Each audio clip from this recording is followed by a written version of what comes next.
Karl Marx said that laws can be instruments of oppression, which means that a law can actually be formulated with the preferences, interests of those with dominant ideas in the lawmaking process.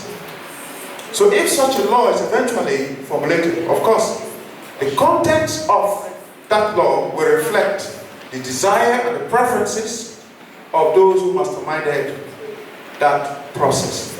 Which is why the collaboration and the partnership we talk about in the policy-making process is so crucial.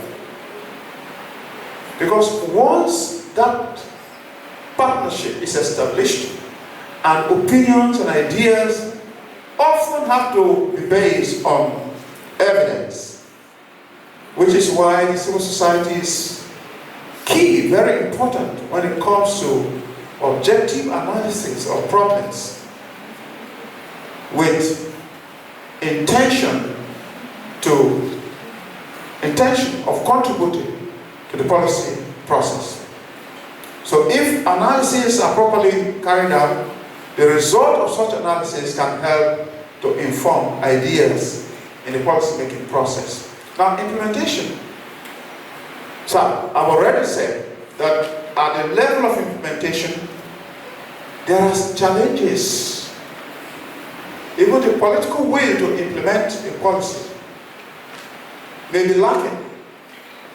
And we have several policies that are not being implemented.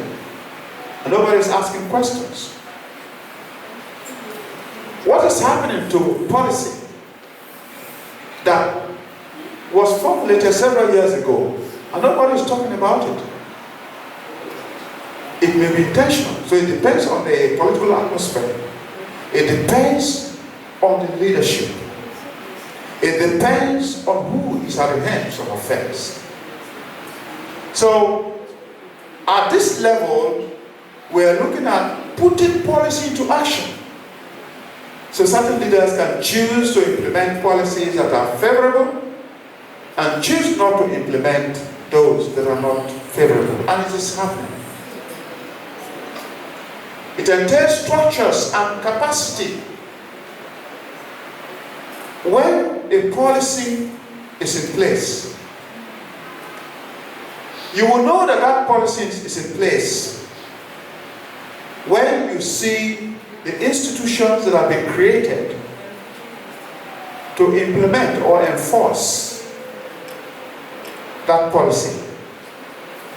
We also have to be sure that such an institution or structure has the capacity and the required resources to implement that policy. When a government wants to be mischievous, or when a leader, political leader, wants to be mischievous, he or she will starve that institution of the resources that it needs to fully implement that policy. That leader will wait for those who have been appointed to serve in those institutions to beg for the resources that ought to come without begging. Because the policy is there and it should be implemented. So why should an institution that has been created, structures that have been created to implement a policy, beg for the resources that are needed for the full implementation of that policy? It can be strategic, intentional. And so sometimes you have to be involved in serious advocacy for the funds that ought to come without struggle. It's also. So it's about assessing effectiveness and impact. Assessing performance of policy. Policy performance is directly related to outcome, desired outcome. there's no guarantee that policy will provide or will produce the desired outcome. Because you're dealing with human beings, which is why the evaluation process, or that stage of evaluation, is very critical. Because once that assessment of performance of policy is done and it is discovered that the goals have not been achieved and the reasons are clear, then suggestions and recommendations for rejigging the process can be made. So people can go back to the drawing board to look at what has been done right and what has not been done right. The truth is, there's no guarantee that a policy will produce the desired outcome. And so that process involves summative assessment, which is actually the final assessment of the performance of a policy, program, or project, and then formative assessment of policy, which is midterm, assessing the entire policy midway in order to be able to identify gaps in the policy process so that improvements can be made. If there's need for more resources, such resources can be provided. If there's need for more capacity building, such building of capacity can be done. If there's need for more skills, resources, technology, they can be provided in order to help that policy process achieve its goals. So let me quickly talk about challenges. I have 2 minutes, but let me just quickly mention the complex issues I talked about, conflict of interest, and then bureaucracy. But that is not the only. We in Africa is not the only part of the world with a problem of bureaucracy. I was invited to University of Bonn to workshop with PhD students by DAD. DAD is the funding body of the German government. And I got to Lagos at the embassy, and they told me, no, you're not to pay visa fees. So I didn't pay visa fees. But I had to spend money for accommodation and transport, and they said they were going to reform. So I got to Germany, spent about 2 weeks. I returned to Nigeria, and it took them nearly 6 months to refund money that I spent. And so I asked myself, this is bureaucracy. You see, so it's not about Africa alone, it's not about Nigeria alone. The issue of bureaucracy or institutional hindrances may be there across continents. And then resistance to change. There are people who resist change. They simply are not comfortable with change. You will have them in the policy process.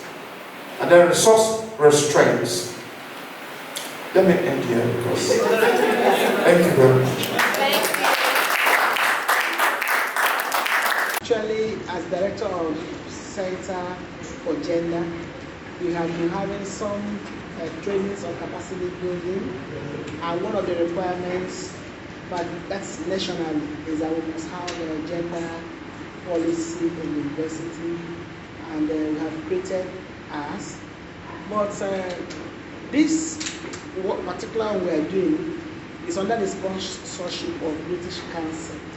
Now, Bournemouth University in UK is collaborating with the University of Port Harcourt, and the essence is any deficiency in what we already have, we brief it up and they have a robust gender policy for utilization by the university community.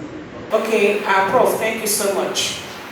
The issue of policy making and gender issues, if we take it down to rural communities, of course. I talked about rural community because I am still staying there, so I know what I'm talking about.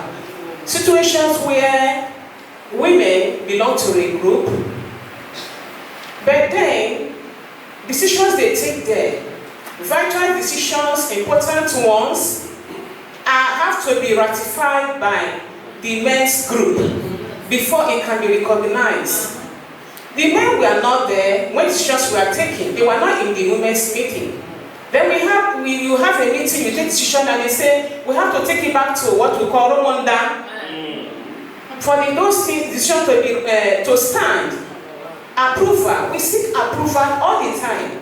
So at what point do we have equality in even taking decisions and in policy making?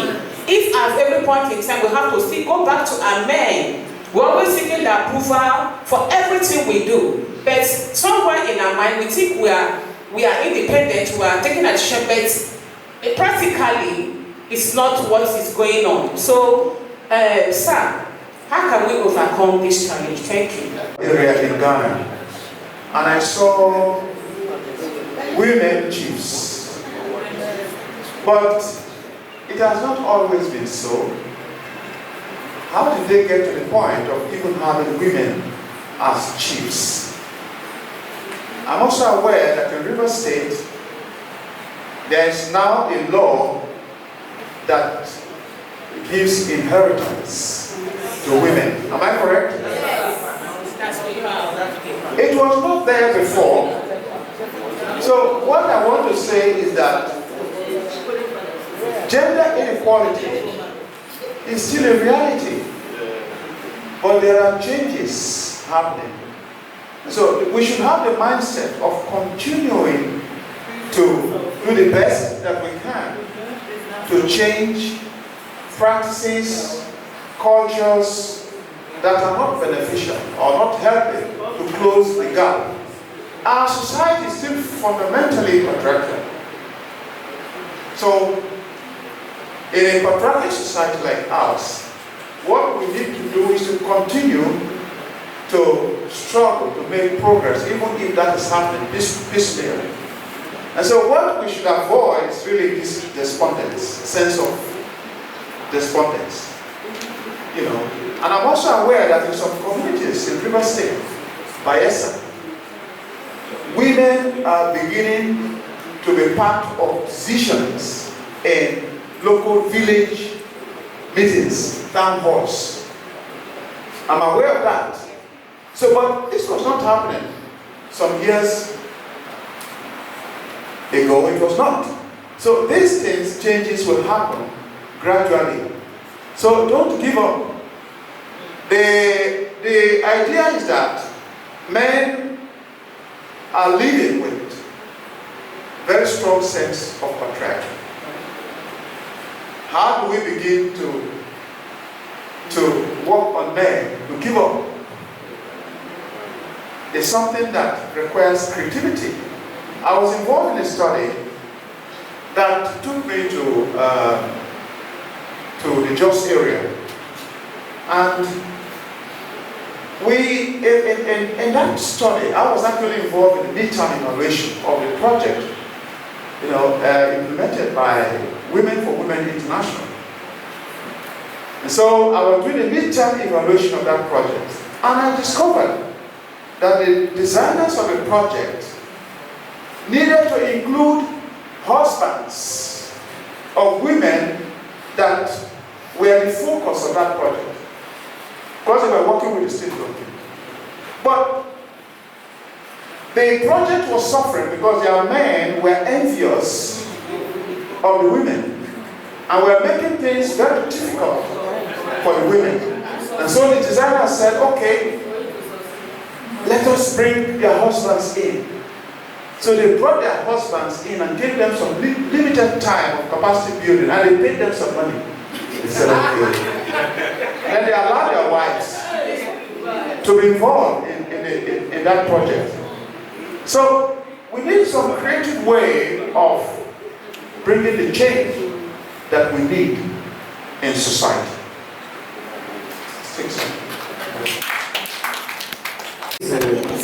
Health work with ICTC. So I'm here as a technical person too. One thing that I've kept bothering my mind while this program was going on, both with the lectures and the reactions from everybody, is one question. Prof, you're a political scientist, and I'm quite happy with your lecture which you are giving to us today. But I want to find out, in every group of humans, there is always a leader. Is that correct? Take for instance, in the University of Port Harcourt, we have the Vice Chancellor, who takes the final decision on anything we are doing. In every department, there is the HOD, who takes the final decision in that department. In my place, for instance, ICTC, there is a director that takes the final decision. Now, what I see happening, I don't want to be misunderstood, is that when you go to the home, the man plays the role of the leader and seems to be the one taking the final decisions. Now, do you see a situation, Prof, where we might get, for instance, in those days we don't used to talk about transgender. We talk about male and female, but today we are talking about transgender and so on and so on and so forth. Do you see a situation where we might get to the point where in a home there will be an election for whether it will be the man or the woman that becomes the leader that takes the final decision for the home? Do you see that situation coming? Thank you, Prof.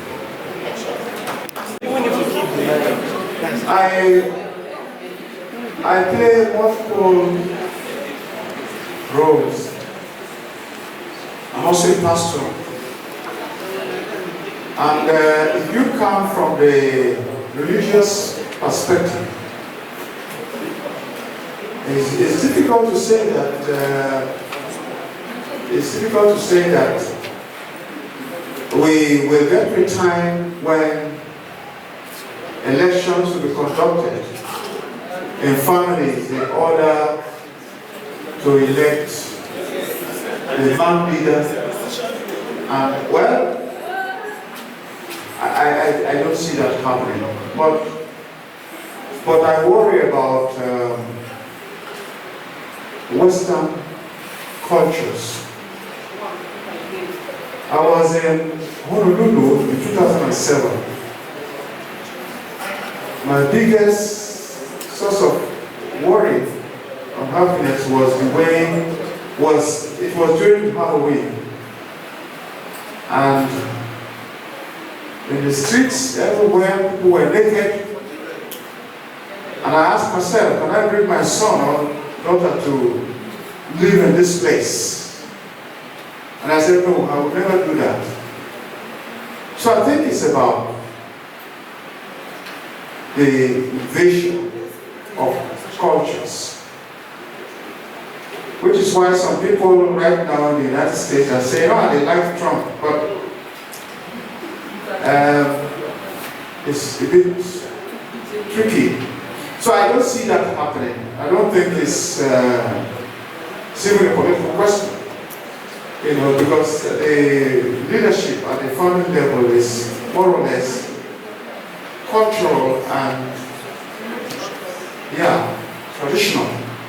So Christians will continue to say, well, the wife has a role to play, and the husband also has this role to play. Even the children have their roles to play.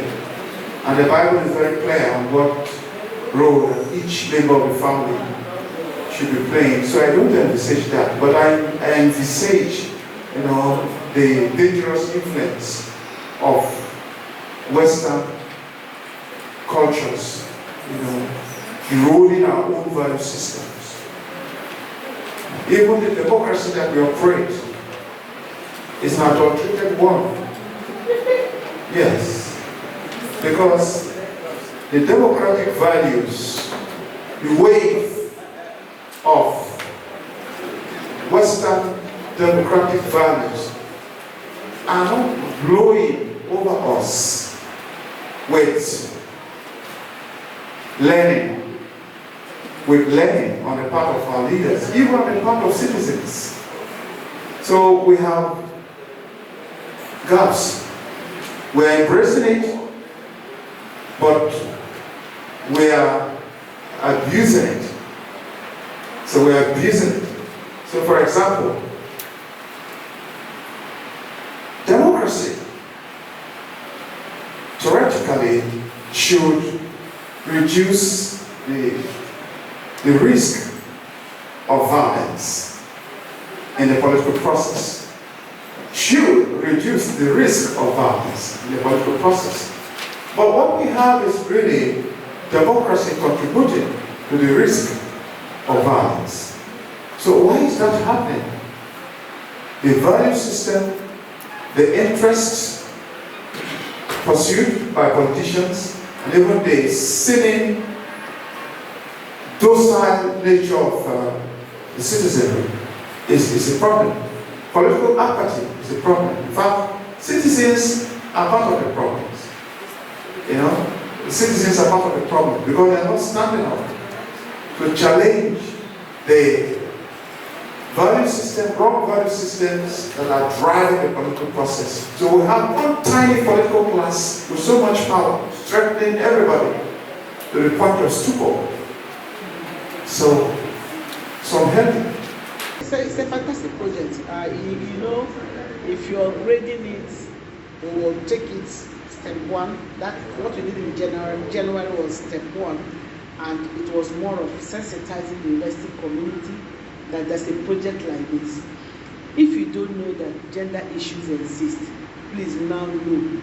And there's a group that's trying to put activity and actions together to be sure that if document is produced and you fall foul, you will be brought to book. So what we did was university-wide sensitization. That was why you saw that the whole of Baligo Hall was filled to the brim. That's sensitization. Now this one is taking something from the field to know what it has been, and when we put it all together, it will tell us what will be, which is what the new document will bear. Okay, so we have had the groups, people came in, asked them questions, we went to departments, we went to individual, we brought academic, non-academic, technicians, all groups, everybody on campus was, we made sure they were listening and we interacted with them. And what you're seeing here is still a follow-up. Now it has gone from large to reduced. The reduction means that you have direct information. You have to compare it with what it has. The open one, that one was quite open and divergent opinions. But this is a kind of streamlining it. You also saw what we did first, where we had to break them into groups and then interview them. They talked about their experiences and all that. All those, you have also seen that we have done interpretation of them. We will still go back and interpret them. From there, we'll be able to now do our discussion and do our final presentation and production. We have gender equality policy for the University of Port Harcourt, Nigeria, April 2025. So this is like a draft proposed by the gender equality policy project. And then we have another document called Important Materials to Serve as Guide for Policy Development / Recommendations. So this is like a template we're going to use in judging the comprehensiveness or otherwise of the proposed draft gender policy for the University of Port Harcourt 2025. So we are asked to do a kind of analysis of the document using these templates. So when we look at the draft gender policy 2025, we're going to use this template which has certain parameters to measure whether what we have here complies with what a policy, a comprehensive policy, such as what we've been taught so far should be or should have. So we have issue addressed, we have proposed action, we have responsible party, we have timeline, we have resources required, we have potential impact, we have the evaluation metrics, we have stakeholder engagement, and we have follow-up actions. So we are going to look at the draft policy, if it has all of this. The draft policy we have, does it address any specific gender equality issue? And if that is answered in the affirmative, is there any proposed action recommended to be taken by the draft policy? If that is taken, if that is answered in the affirmative, is there a responsible party designated by this draft policy to be responsible for taking the recommended course of action? If that's answered in the affirmative, is the draft policy or course of action, is it measurable? Is there a timeline for its implementation? Are there resources required? And are the resources stipulated in this draft policy? And then, are there potential impacts of the implementation of the course of action? And how do we measure or evaluate? What are the metrics that are to be used to evaluate whether the recommended course of action is having the desired impact? Is this document state or specify that? And then did it mention the stakeholders that have to be consulted or that have to participate in the implementation or design of this policy and all of that? So we should go through this and see whether there are observations we can make in terms of, are there gaps, are there aspects that are omitted in this draft policy. And then we also have templates from different universities. I'm aware there is one from the University of Ilorin, the gender policy of the University of Ilorin, the one for University of Port Harcourt, the one for University of Benin, the one for University of Uyu, I think other universities too. A few of us have had access to those ones. We apologize, it's not been able to go around so that everybody is able to see those ones. So are there things we will borrow from these live policies that are being implemented across these universities mentioned, which we could transplant into a draft policy, gender policy for University of Port Harcourt to make it comprehensive enough to address all the gender issues that will come across. I think the stage has been set for the discussion to begin. So if colleagues here, fellow participants, if there are comments want to make, the observations we have, I think we could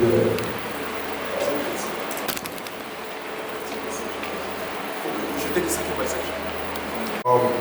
I think to make this discussion to be to narrow it down so that we could address specifics, it's been suggested to me that we should follow this draft policy section by section and see and discuss them. So maybe we'll start with the heading, the title, the heading. I think so. It says, so let's see if the heading itself is comprehensive enough.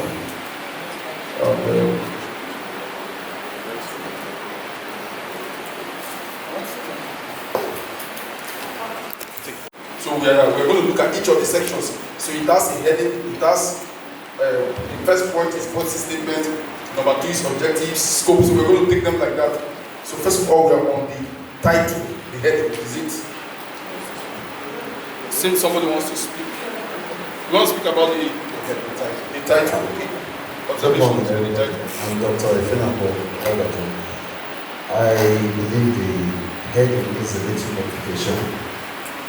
It's a little bit. It needs a little modification. Okay, it needs a little modification. Okay.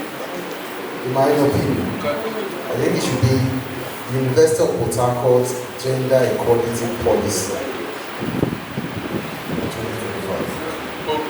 But if we want to go with this, we should include Gender Equality Policy for the University of Port Harcourt, Rivers State, Nigeria. Then the date comes in with the University of Nigeria. Okay, somebody else has.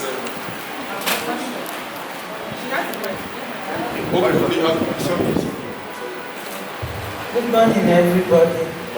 My actual worry about the urban is the fact that since it ought to come out as a policy, so it ought to be like a documentation. That policy statement to me should have been captured in preamble. It should be titled in preamble. Okay, so can we be done? Okay, let's be done with the heading.